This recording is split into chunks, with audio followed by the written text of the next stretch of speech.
Thank you all for coming. We've had, a extremely good season again, thankfully, in the women's track and field program. I've been here for now 9 years, and I'm just very pleased that each year, we're able to have top caliber athletes come through our program. My first top athlete was Ncaa Thomas in the triple jump, or Allison Reeser, then Ncaa Thomas, then Whitney Ashley. And now this year we have Ashley Henderson, who has become a premier sprinter in the 100 and 200 ranked in the world. And we have an up-and-coming star athlete in Ncaa Barrow in the last, this year converting from the long jump to the triple jump. So it's a very good feeling to know that as a head coach that we have multiple strengths and that we can cover multiple events, whether it be jumps, whether it be multi-events, whether it be sprints. And so I'm very, very grateful to have these two ladies on our team, and looking forward to seeing what we do in the next level of the NCAA championships. Any questions? I'll start. Ashley, talk about the last month when you ran sub-11 to having to run since then, and getting over the mental hurdle of trying to run fast but relax at the same time. Yeah, running the sub-11 a few weeks ago and just trying to keep that focused and drive, not really focused on trying to run times per se, and most of just trying to focus on really doing me, because I noticed with just doing me, then those times will come. But going into the other competitions or championships and stuff, I don't focus on the time. I know I ran the time, and I know the time will show again. It's just all about just letting me do me, and it'll show up. Are you, and I talked to Sheila about this, but are you a 200-meter runner who runs the 100, or are you a 100-meter runner who runs the 200? I'm a 100-meter runner that runs the 200, and I'm a 200-meter runner that runs the 100. You don't have a preference? No, I'm very talented in both. I can't sit and actually say which one I'm best in. I think I am very talented in both, and I think the future just will show which one I'm more predominantly best in. But like I said, I could do both and show you what I'm made of in both. What changed in the 100? How did those times really drop this year? Times drop, and times come when you start believing more in yourself. Of course, training is different, and again, it wasn't more physical. The physical's been there. I've been pretty talented since I was 7 running track. It's just, again, the increasing the training and the mental. When you start believing in yourself more, and you just get out there on the track, don't focus on anything, but just, like I said, my favorite quote is just go do you, then that's where a lot of success and accomplishments, times, marks, records, all that show up. Is it tougher to be the runner that everyone else is chasing, so to speak, as opposed to maybe when you weren't, years past, if you weren't the favorite, you were chasing? Yeah. Is it tough? I'm not gonna lie, it is, but me, I don't really even think about it, because there's also things that I'm trying to chase. It may not be someone else. There may be like goals of mine that I'm trying to chase. So it is tough though when you are kind of the target out there. But again, if it wasn't the target, then maybe you weren't doing something right. I'll come back and just comment on the 100, 200, 200, 100 piece of it. I think that Ashley is definitely talented in both, and you're a track guy. So I think when I am looking at training and I'm looking at what Ashley's capable of doing, kind of modeling past successes, I think the athlete that she reminds me of most is Veronica Campbell-Brown from Jamaica. So if you look at how Ashley runs very similarly to VCB. She's a power runner. The way she runs the 100, the 200, the 200, and the 100. She's medaled in both. And so I think as Ashley's career moves on from San Diego State, you can expect greater things. But as I look at VCB's progression and kind of her style of running, Ashley's very similar to that. So I think that she's right that, in the future, come 2020 games, that she's a contender in both the 100 and the 200. I second that. Lisa, what she talked about, this progression of stars through the year in this program, through the years in this program. Talk about what it's like to run a team with Ashley and your aspirations, stepping out. It's always fun being on the team with someone who does such amazing things, and seeing her do well, it just motivates, I feel, everyone on the team to do what we need to do. My aspirations, the 400 wasn't really my thing until last month. Seriously, I was a long jumper. I only wanted to do long jump. Well, not only wanted to do long jump, but my main thing, let me do long jump, let me do long jump. And then my coach told me he was going to put me in the 400 to build on my 200. And then my first one, I ran 53.4. And I was like, put me in it again. I'll run 52. Next time, 52.7. Conference, 52.11. And then last weekend, 51.8. So I'm happy with it. And now I really like doing the 400. So put me in the 400. I watched Lisa Ann. When we recruited Lisa, I think before I recruited her, I saw her compete at the World Youth Trials, which were like in St. Louis or something, somewhere in Kansas. I went and watched her long jump. And she was just this skinny kid that, ran down the runway, fouled a bunch of jumps. And, I talked to her coach about her. And with Lisa, what you could see is just that she had potential. And I'll be honest and say she had potential, but we weren't sure where that potential was, because we recruited Lisa Ann as a heptathlete. And I got her to come here. I found money for her as a heptathlete. But that because she was multi-talented. But obviously that didn't work out. But we're glad that, that she, not knowing what direction exactly she could excel in, and just being patient. And I think that's the good thing about our program. I said that's the good thing about our program with the two young ladies that you have sitting here is that they were able to come to San Diego State and develop and find their strength.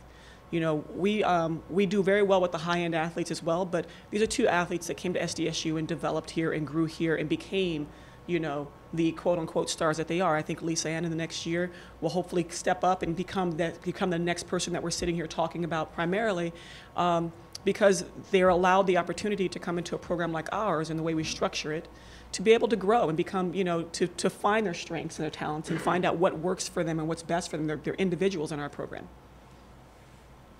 A question for both of you. Did you play other sports growing up?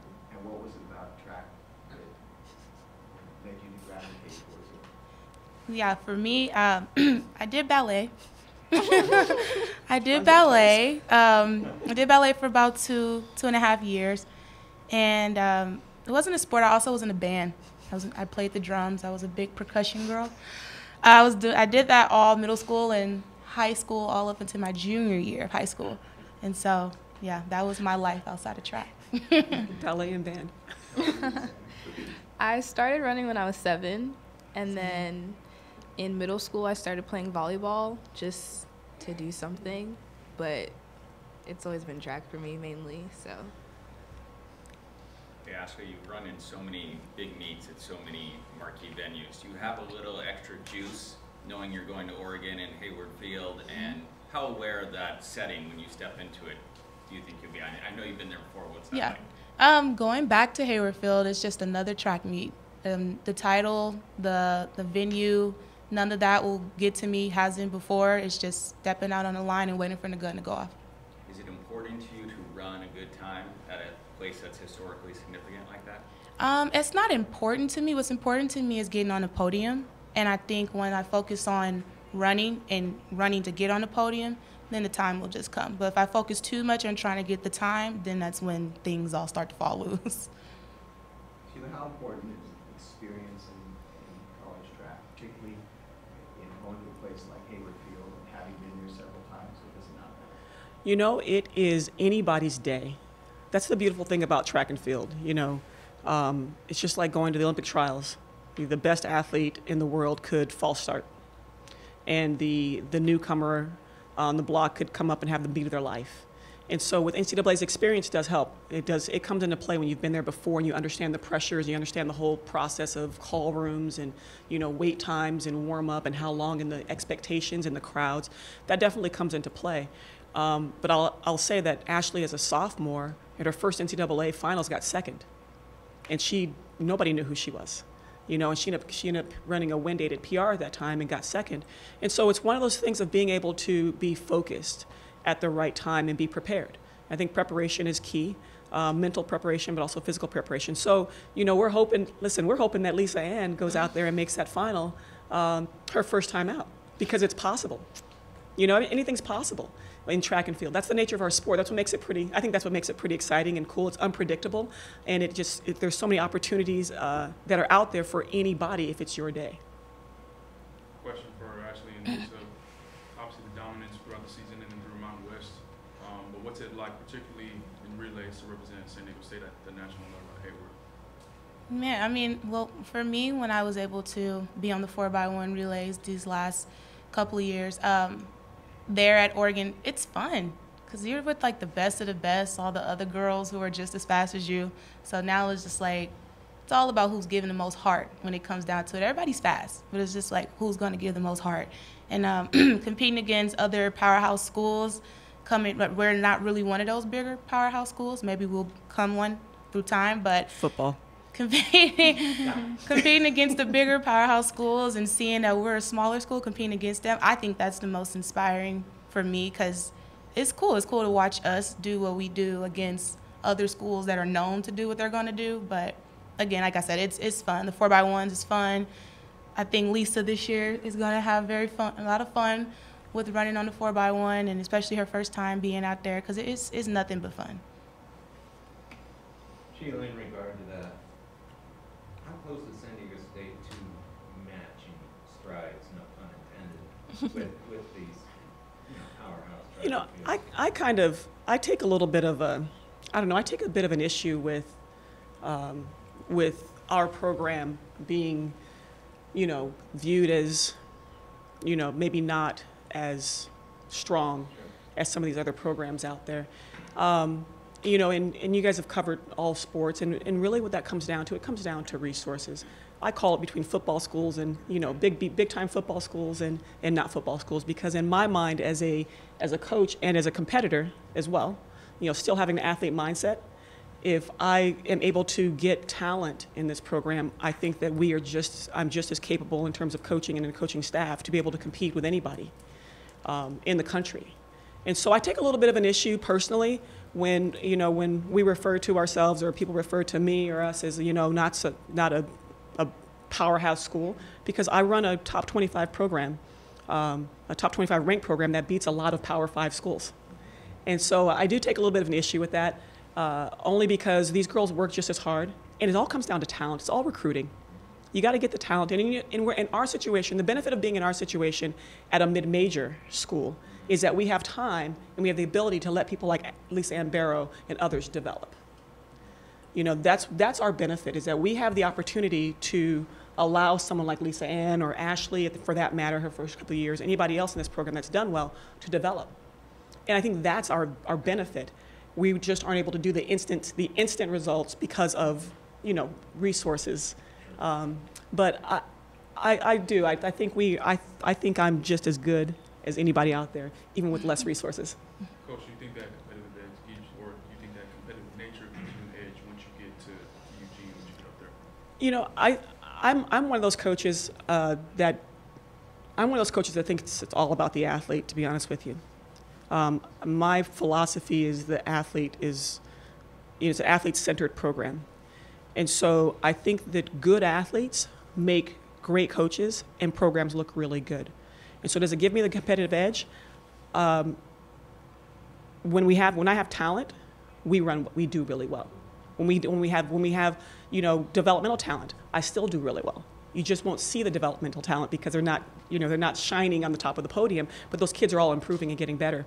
So I think that when you get to the national stage, the respect that we get, and the respect that I get as a coach from other coaches around the country, is because they see the work, and they see the work that we're putting in. They see the development of the athletes, and so I know for sure that when coaches and, you know, from other programs come and compliment us or talk about our program or whatnot, it's mainly because they know the work that we put in, and what we're doing to be competitive out there. And I definitely want to be out there and I want to be in the finals in the 4x4. I want to be in the finals of the 4x1. I want to be in the finals of the 100, 200, 400, whatever we're there for.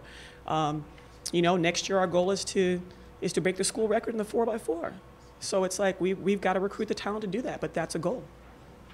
Ashley, with all your success and accomplishment, a lot of the attention is on in a spotlight over the accomplishment of your teammates like Lisa Ann? I don't think so necessarily. I'm pretty humble. If the shadow and spotlight is cast on me, it's not made by me. It's just made more from everything else outside in. But I think like Lisa, she's casting her own shadow. Everyone kind of casts their own shadow in their own way. I do mine's kind of more in the shorter sprints. Hers is more with the longer sprints. So I don't think I'm necessarily, now especially I can't, because now you have Lisa who is doing her thing. So now the light is not being dimmed on just one person. Now it's kind of being dimmed on a collective of the girls. So I don't think so. Actually, you talked about go to youth. Mm-hmm. How hard is it to close off all that outside interference, all the noise that you're hearing? Mm-hmm. And just, you know. No, that's a good question. That's one of the toughest things for people in general. I mean, especially for an athlete who is trying to compete at these higher levels. Distractions is the biggest component of it all. And that's one of those things you do have to learn how to tune it out. And once you do, you start to accomplish. I mean, at least for me, I learned when I started to kind of tune things out, distractions, I started getting pretty far. I started to accomplish things I didn't think I ever could. And distractions can be very critical to track and field, especially because you got everybody in your ear. You got social media that's pretty prominent now and through life. So, yeah, tuning that out, and especially going to Oregon, you know, that's a lot of stuff going on now. So you got to be able to tune it out, and I think I've been pretty successful with it. I'm still learning as I live to learn. I will always live to learn. But yeah, distractions, you got to tune it out, and I think I've been pretty good with tuning out distractions. Lisa, you said you've been running since you were 7. What does it mean to you to go into the national sector and go into the Ncaa finals? What does that mean to you as a runner? It's big for me because I grew up watching the meet, and now being able to be there and participate in it, I'm really happy about it. I'm very happy about it.